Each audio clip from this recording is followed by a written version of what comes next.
in the day, he's trying to get into this shit. I ain't gonna lie though, Kai really did his thing though, cause bro, I'm not gonna lie. The reason why you're like, who the fuck this person is? That's Kai. That's Kai's influence. Yeah, he made rappers want to put down the mic and say, fuck that. I'm getting. Yeah. That was Kai, bro, and that's what I'm saying. That's Kai made this shit so much bigger and commercialized the fuck out of this. So it's like, what he did is like, you can't even like discredit anything that he's ever done, because it's like he made it to where every single person is watching Kai and be like, okay, nah, this is fucking cool. Fuck what I got going on. I want to pick up a camera and a mic and start live. So Kai definitely made that shit, bro. He made that shit so big, bro. I'm not gonna lie, he did, chat. What's your relation? Pause. I agree. I think that is one of the things I actually want to talk about, bro. I think everyone wanting to be a streamer specifically, and who is to credit for that? I think Aiden is a part of that. I think Kai is a part of that.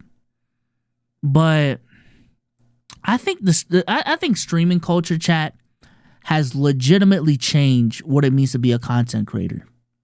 Because I have been in the game long enough, chat, that being a content creator at one point was just synonymous with being a YouTuber. Oh, you want to be a content creator? Yeah, I want to be a YouTuber. And no one batted an eye. But I feel like we're in an age now where, I'm not going to lie, the YouTuber is dying. And I know that sounds crazy as I'm streaming on YouTube. But what I mean by that is the appeal of someone blowing up in content creation, being the person that makes 10, 20, 30-minute videos. I think that realm of content is like, maybe dying is the wrong word, but it's not what people want to thrive and aspire to be now. And I know that may be a hot take, but that's just how I feel. I feel like a majority of people that want to get into content now either want to be TikTokers, they want to be podcasters, or they want to be streamers. A majority of people, right? I'm not saying that the YouTuber still doesn't exist now, but I think the landscape has changed, that I feel comfortable saying that.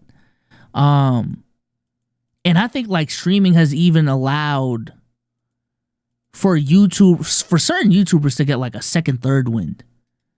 Like, I want to shout out DDG in this regard. Bro, DDG, the numbers he's pulling and the growth that he's had this year has been absolutely insane. I've seen DDG pull like 70, 100K into streams this year in a very short amount of time. I've seen Zeus and Bilu take the streaming pivot seriously, and I see their clips all the time on TikTok, and they're fucking hilarious. Not familiar with Funny Mike, but I think decent amount of people have also like put Funny Mike in this category of like the old YouTuber becoming streamers and succeeding in it. It's revived a decent amount of people's career, and you know, some may argue that this is like their peak right now. You know what I'm saying? Deshae has been trying his hardest to make the streaming pivot work. And I've talked about Deshae a decent amount of times on this channel. And for Deshae, it's not working out. I'm not gonna lie. Like, I think DDG is literally what Deshae wants to be. Or at least like the success he's getting, that's what Deshae wants. And this is not working out for him. And I think it's cool to see when it succeeds. But going back to Deshae, I also think some people are just forcing the streaming pivot way too hard. Way too hard.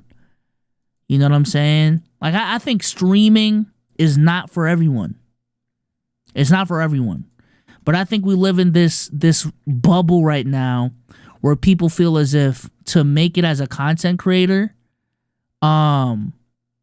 like you gotta be a streamer. Like streaming is just a new wave. You gotta hop on it. When in reality, you don't have to be a streamer to succeed. You can actually still succeed as a YouTuber. And I think a lot of YouTubers, there'd be a lot more up and coming YouTubers if streaming culture didn't take over so much that people felt as if they just gotta be a streamer. I think there's a lot of streamers out there that would be successful YouTubers. They just don't even know it because they don't want to give it a shot, because they believe they gotta be a streamer. When that's just not the case. Or maybe not even being a streamer, right? Like, what if you're one of those people that, you know, being a streamer ain't your lane, but maybe being a podcaster is your lane. Maybe being a TikToker is your lane. But you won't ever know because you're so stuck on this, like, oh, streaming is the new wave type of thing. And you just become another streamer that's streaming 20 hours a week to 5 people when you probably could have had like 1,000 followers by now if you just made like good offline content. I think another example of this in the other way is Davis. Like, shout out to Davis. But there were years, I think people have just given up now. But there were years where people were begging Davis to stream. Yo, Davis, you're in a streaming group. Yo, you're in AMP. You know, you're with Kai. You gotta stream. And people ended up like calling Davis a fucking failure, saying like he's holding the group back. Same thing with Chris, because he wasn't streaming. But in reality, I think it was on some, bro, he's just not a streamer. The workflow of being a streamer isn't motivating him.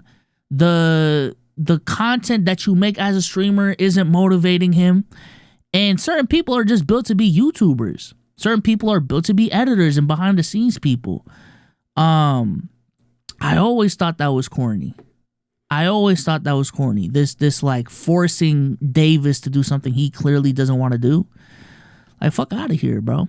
Like, I get the appeal when it comes to streaming. Don't get me wrong. I love streaming. I'm streaming right now for a fucking reason. I could easily be doing this podcast offline. Like, I like streaming. I get the appeal of it. But sometimes it's just way too fucking forced. It's just way too forced. But I'm glad, though. I really am glad when I see it work out. Like, I think I'm very happy for DDG and how it's worked out for him. Because I think one of the concerns when it comes to content creation is always the longevity of your career. You know what I'm saying? That's always been the fear in the back of my head.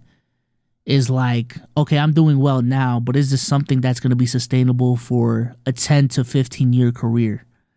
You know what I'm saying? Like, a lot of your favorite content creators only peaked for 4 to 5 years, but then after that, it's on some like, damn, what do I do next? And a lot of content creators get lost.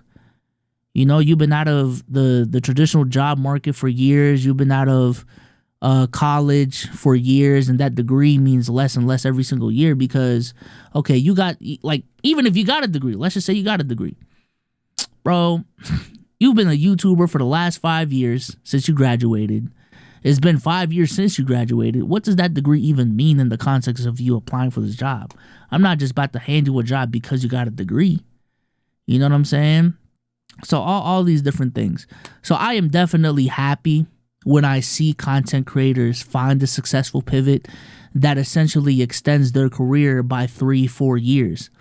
And I think DDG and his